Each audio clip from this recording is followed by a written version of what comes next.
नमस्कार, मैं शरद कुमार हाजिर हूँ एक बार फिर से पिन एंड पॉइंट के आज के एपिसोड को लेकर। पिन एंड पॉइंट एक विश्लेषणात्मक शो है और आज के शो में हम बात करेंगे उत्तर प्रदेश में इंडिया गठबंधन की जो साझा प्रेस कॉन्फ्रेंस हुई है, जिसे कांग्रेस अध्यक्ष मल्लिकार्जुन खड़गे और समाजवादी पार्टी प्रमुख अखिलेश यादव ने संबोधित किया। आइए देखते हैं क्या कुछ इसके अंदर में खबर छुपी हुई है। तो ये प्रेस कॉन्फ्रेंस जो है बड़ा महत्वपूर्ण प्रेस कॉन्फ्रेंस है। लोकसभा चुनाव को देखते हुए कांग्रेस अध्यक्ष मल्लिकार्जुन खड़गे और सपा प्रमुख अखिलेश यादव ने एक संयुक्त प्रेस वार्ता की। प्रेस वार्ता में दोनों ने जोर देकर कहा कि 4 जून को पीएम नरेंद्र मोदी की विदाई होने जा रही है, क्योंकि अभी तक 4 चरण के चुनाव पूरा हो चुके हैं। इंडिया गठबंधन मजबूत स्थिति में है। हिंदुस्तान की जनता ने मोदी जी की विदाई तय कर दी है।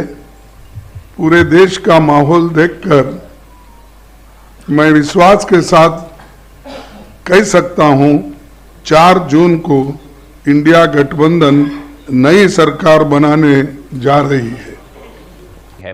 कांग्रेस अध्यक्ष का तो सारा फोकस इस बात पर रहा कि कांग्रेस ने इस देश के लिए काफी काम किया। खड़गे ने प्रेस कॉन्फ्रेंस में कहा कि हमने यानी कांग्रेस ने देश को बहुत कुछ दिया।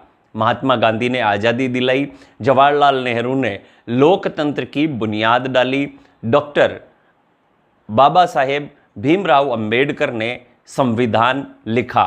ये लोग यानी कि भाजपा इसे बदलने की कोशिश कर रही है। हम ये नहीं कहते कि हमारे पास इसे साबित करने के लिए कोई सबूत नहीं है। पहली बार आरएसएस के नेता मोहन भागवत के बारे में कहा कि अगर हम आएंगे तो हम इस संविधान में बदलाव लाएंगे। उत्तर प्रदेश में तो भाजपा नेता संविधान बदलने की बातें करते ही रहते हैं और मुझे हैरानी होती है कि पीएम मोदी इस पर चुप बैठे रहते हैं। ये देश संविधान और लोकतंत्र को बचाने का विषय है। इस पर आप यानी पीएम मोदी कुछ बोलते क्यों नहीं?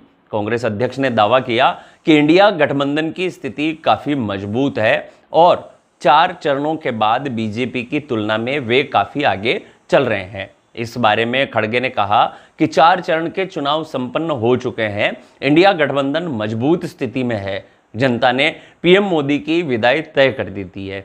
मैं विश्वास के साथ कह सकता हूं कि 4 जून को इंडिया गठबंधन नई सरकार बनाने जा रहा है। 2024 का चुनाव सबसे महत्वपूर्ण चुनाव है। ये चुनाव संविधान और लोकतंत्र को बचाने का चुनाव है।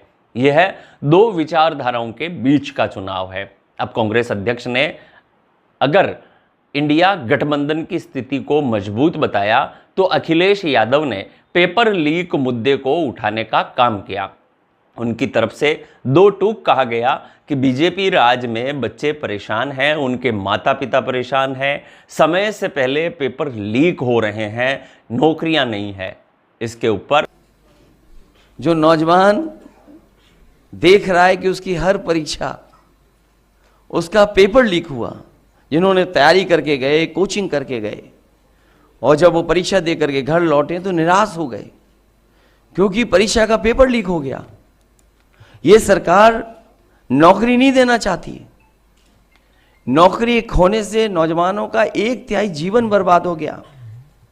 कई मौकों पर कहा मैंने, वो गणित बताया कि अगर एक परिवार के 3 सदस्य इस सरकार से नाराज हैं, जो बेटा या बेटी परीक्षा लिखने गई थी और उसके केवल माँ बाप को हम जोड़ दें, 3 गुणा 60 लाख बनता है 1,80,00,000 और 1,80,00,000 अगर हम भाग दे दें 80 लोकसभाओं से तो हर लोकसभा में 2,25,000 वोट कम भारतीय जनता पार्टी का हो गया।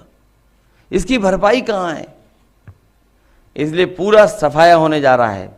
अखिलेश ने बहुजन समाज पार्टी पर भी बड़ा हमला करने का काम किया। उनकी तरफ से कहा गया कि संविधान बचाने के लिए देश की जनता को अपना वोट खराब नहीं करना चाहिए।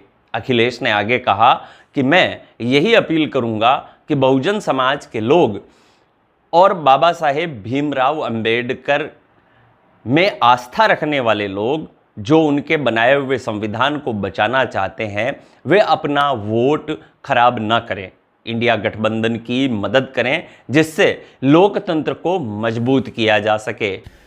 इंडिया गठबंधन की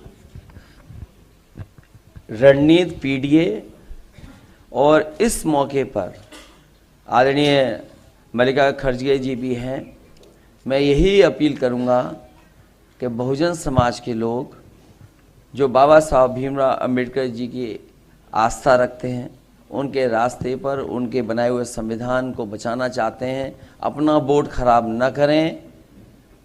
जो इंडिया गठबंधन है उसकी मदद करें जिससे लोकतंत्र को और मजबूत किया जा सके। जानकारी के लिए बता दें कि अभी तक 4 चरणों की वोटिंग हो चुकी है, जिसमें पिछली लोकसभा की तुलना में इस बार हर चरण में वोटिंग कम हुई है।